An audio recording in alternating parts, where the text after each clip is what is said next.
219 in the Bay, we got you. Sounded real good here. I think I might have heard you on 40, channel 40. Do you want to go up there? Oh, sure. Yeah, we could go back. What the heck, right? In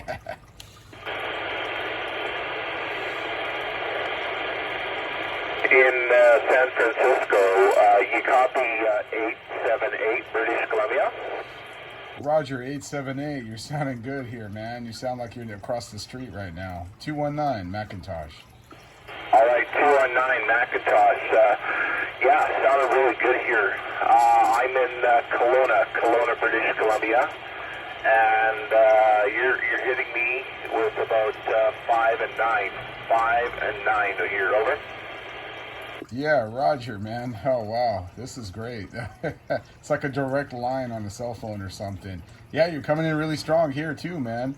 I'm going to put it on my YouTube channel so you can see it in a few minutes here. It's Macintosh 219 CB Radio on YouTube. Okay, Macintosh 219 CB Radio. Well, good evening, everybody. 878. Check 878.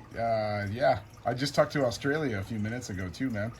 Okay, very good. Well, I just turned the radio on here maybe in the last 20 minutes or so, and made a contact to my friend Paul, World Radio 522 in Sacramento. Roger, see, sometimes you don't need a phone. You could just call them up on the CB. Right on, man. Yeah, we're having a heat wave at the moment, and I'm about 20 miles south of San Francisco on the peninsula here. So, yeah, good contact, man. I'll be on the side. Macintosh 219, San Francisco. All right, 73 and good DX, 878 British Columbia.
Two one nine San Francisco.